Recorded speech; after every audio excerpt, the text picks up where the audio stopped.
दीपेश, सुन पा रहे हैं आप? देखिए बिल्कुल बिल्कुल, मुझे चूंकि सवाल आपका समझ नहीं आया, मैं तस्वीरें जरा दिखाऊंगा। मैं इस वक्त शंभू बॉर्डर पर मौजूद हूँ और ये राजपुरा रोड है और जो हरियाणा रास्ता जाता है उस रास्ते से लेकर ये राजपुरा रोड तक का पूरा रास्ता जो है वो ब्लॉक नजर आ रहा है। अभी यहाँ पर आप तस्वीरों में देख पा रहे हैं कि पीछे तक जो है वो गाड़ियां अभी भी किसानों की दिखाई दे रही है और लगातार पंजाब की तरफ से अभी भी किसानों का जत्था जो है वो हरियाणा की तरफ आगे मूव कर रहा है, बढ़ रहा है। और अगर उस तरफ आप बॉर्डर का जिक्र करें तो यहाँ से लगभग 1 से 1.5 किलोमीटर का जो डिस्टेंस है वो आपको यहाँ से नजर आएगा, लेकिन पूरे रास्ते पे सिर्फ और सिर्फ किसानों के जो ट्रैक्टर ट्रॉलियां हैं वे ही नजर आ रही हैं। भारी संख्या में किसानों की जो तादाद है वो यहाँ पर दिखाई दे रही है और अभी भी लगातार राजपुरा साइड से जो गाड़ियां हैं, पंजाब की तरफ से जो गाड़ियां हैं वो लगातार आ रही हैं और आगे की तरफ मूव कर रही हैं। और यहाँ से लगभग 1.5 किलोमीटर के दूर पर जो बैरियर है वो नजर आ रहा है, लेकिन उन बैरियर्स को हटाने की पूरी तैयारी जो है वो किसानों की तरफ से की जा चुकी है और उसके बाद फिर उन बैरियर को एक एक कर हटाते हुए और दिल्ली कूच की तैयारी है जो यहाँ पर बॉर्डर पर नजर आ रही है। यानी समझा जा सकता है कि किसान पूरे स्ट्रेटेजी के साथ, पूरे दलबल के साथ यहाँ पर पहुंचे हुए हैं और फिर उसके बाद उस बैरियर्स को हटा करके और दिल्ली कूच वे करने वाले हैं। दूसरी तरफ अगर पुलिस फोर्स की तैयारी का जिक्र करें तो पुलिस फोर्स ने रोकने के लिए पूरा यहाँ पर लाव लश्कर के साथ पुलिस फोर्स भी तैनात नजर आ रही है। वहीं अगर हरियाणा बॉर्डर का जिक्र करें या फिर पंजाब बॉर्डर का जिक्र कर लें, दोनों की तरफ से पुलिस फोर्स यहाँ पर तैनात नजर आ रहा है। किसान अपनी मांगों को लेकर लगातार आगे बढ़ रहे हैं तो वहीं दूसरी तरफ पुलिस फोर्स भी उन्हें रोकने के लिए लगातार ये कह सकते हैं कि अनाउंस कर रही है कि आपको यहाँ से आगे बढ़ने की अनुमति नहीं है। तो इस तरह की स्थितियां जो हैं वो अभी बॉर्डर पर नजर आ रही है। जी बिल्कुल, थोड़ी देर बाद क्या होगा ये देखना होगा, लेकिन अभी बता रहे हैं दीपेश कि वहां पर हालात जो वो तनावपूर्ण है क्योंकि लगातार बड़ी बड़ी मशीनों की साथ आगे प्रदर्शनकारी बढ़ने की तैयारी में। हम सीधे रुक रहे थे टिकरी बॉर्डर। अखिलेश राय इस वक्त हमारे सहयोगी हमारे साथ जुड़ गए। कृषि मंत्री अर्जुन मुंडा ने अखिलेश प्रस्ताव दे दिया है 5वें दौर की बातचीत का। समाधान तो बातचीत से ही निकलेगा, लेकिन अगर ऐसे कानून व्यवस्था को प्रदर्शनकारी दो हाथ पर उतारू होंगे तो नुकसान दोनों तरफ का होने वाला है। बिल्कुल सही कहा आपने और इसमें आप लगातार देखिए शुरू से तो इसमें मांगे जो हैं वो ये किसान कह रहे हैं हम शांतिपूर्ण आंदोलन करने जा रहे हैं, लेकिन उस शांतिपूर्ण में ट्रैक्टर और जेसीबी की क्या जरूरत है ये जब हाईकोर्ट पूछता है तो इसका जवाब नहीं है। यानी लॉजिकल बातें कम है। सरकार कोर्ट पूछता है कि आप जब हाईवे पे जाएंगे और मोटर व्हीकल एक्ट में ये लिखा ही नहीं है कि ट्रैक्टर हाईवे पे जाए तो आप क्यों लेके जाना चाहते हैं, आप क्या सड़क क्यों घेरना चाहते हैं। ये सवाल है हाईकोर्ट का कि आप दूसरे के राइट्स को क्यों वायलेट करना चाहते हैं। आप कहते हैं कि हम शांतिपूर्ण आंदोलन करने के हमारा मूल अधिकार है, तो दूसरे का अधिकार, जिसको रोजगार में जाना है, जिसको बिजनेस में जाना है, जिसको इंडस्ट्री में जाना है, उसके रोड को आप क्यों रोकना चाहते हैं। इसका कोई जवाब नहीं है। लेकिन हम आपको दूसरी तरफ बताएं कि दिल्ली में हर बॉर्डर पे तैयारी पूरी है और हम टिकरी बॉर्डर पे हैं। आप देखिए कई लेयर की सिक्योरिटी है यहाँ पे, वहां पैरामिलिट्री फोर्सेस लगी। लौटेंगे, आप टिकरी बॉर्डर से तस्वीरें दिखा रहे हैं। अब हम रुक करते हैं जतिन की तरफ। जतिन, एक तरफ हरियाणा सरकार कोर्ट जा चुकी है, हाई कोर्ट के बाद सुप्रीम कोर्ट जाने की भी तैयारी है। हाई कोर्ट ने भी कह दिया है कि आप अपने फर्ज के, अपने अधिकार के साथ अपना कर्तव्य भी निभाइए, लेकिन ऐसा लगता है कि प्रदर्शनकारी टकराव चाहते हैं, टकराव को बढ़ाना चाहते हैं।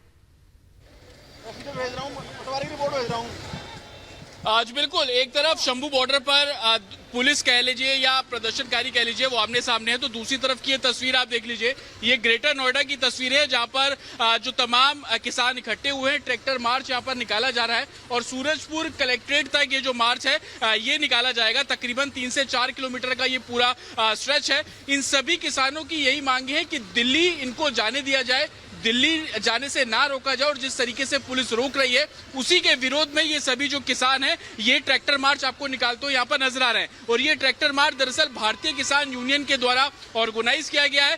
पूरे यूपी में इस तरीके से मार्च निकालने की बात की गई और ये तस्वीरें ग्रेटर नोएडा की है। अब से कुछ देर पहले ये ट्रैक्टर मार्च यहाँ से शुरू हुआ, जिसके बाद कलेक्ट्रेट ऑफिस सूरजपुर ये लोग पहुंचेंगे और वहां पर पहुंचने के बाद धरना प्रदर्शन जो है वो साफ तौर पर किया जाएगा। लेकिन जिस तरीके से पंजाब हरियाणा हाईकोर्ट ने भी कहा कि आप नेशनल हाईवे पे ट्रैक्टर ट्रॉली लेकर नहीं जा सकते और उसी के विरोध में ये जो लोग हैं अपनी मांगों को लेकर सड़कों पर है।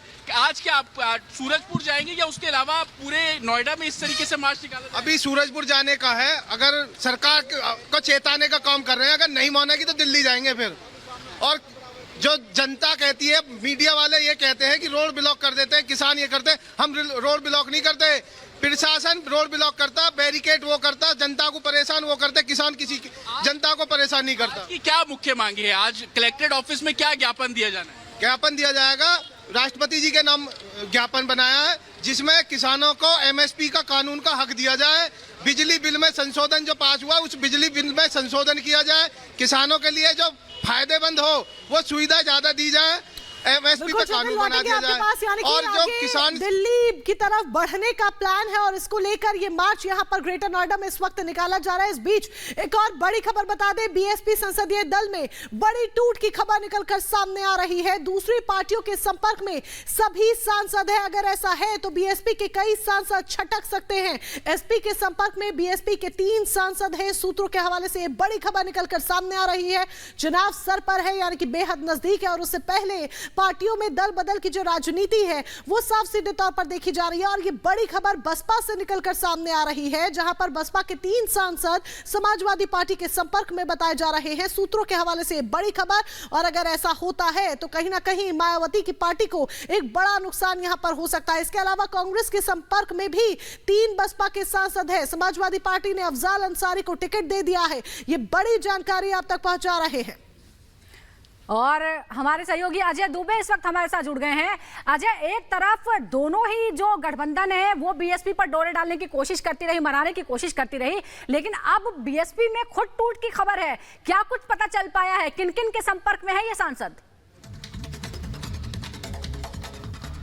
देखिए, जो टूट के कगार पर पहुंचने की बात हम कर रहे हैं, ये बात अब उससे काफी आगे निकल चुकी है, क्योंकि जो संसदीय दल के सांसद हैं, अब वो सांसद बसपा के दूसरे दलों से उम्मीदवार बनकर सामने आ रहे हैं। 2 दिन पहले लिस्ट आती है समाजवादी पार्टी की, और गाजीपुर से जिन्हें उम्मीदवार बनाया जाता है अफजाल अंसारी, वो बहुजन समाजवादी पार्टी के सैंपल से पहले सांसद हैं, अभी भी सांसद हैं, लेकिन अब वो उम्मीदवार है समाजवादी पार्टी के। तो एक तरफ मायावती अपना स्टैंड बहुत क्लियर कर देती है कि किसी के संग जाना नहीं, और दूसरी तरफ जो उनके उम्मीदवार हैं वो दूसरे दलों के जो चुनाव के उम्मीदवार हैं बनकर अब सामने आते दिखाई दे रहे हैं। कई सारे नेता हैं, जिसमें एक अम्बेडकर नगर के जो सांसद हैं रितेश पांडे, लगभग 4-5 महीने पहले उन्होंने अखिलेश यादव से मुलाकात की थी, तस्वीरें सामने आई थी। अंदर खाने तमाम जो सांसद हैं बसपा के वो मुलाकातें कर रहे हैं अलग अलग दलों में। कारण इसका क्या है? कारण ये है कि जो बसपा जितनी कमजोर होती चली जा रही है उत्तर प्रदेश में, जो उसका वोट बैंक है कमजोर होता, सीमित होता दिख रहा है। यही कारण है कि तमाम जो ये उम्मीदवार हैं अब अपने लिए दूसरे ऑप्शंस तलाश रहे हैं, जिसमें जो कांग्रेस का रास्ता है वो भी देख रहे हैं। सपा की तरफ से तो एक ऑलरेडी नाम सामने आ ही चुका है उम्मीदवार के नाते, और बसपा में भी बड़ी ज्वाइनिंग की जो बात भाजपा के जो माफ कीजिएगा बड़े नेता जो कह रहे हैं कि बड़ी ज्वाइनिंग कराएंगे,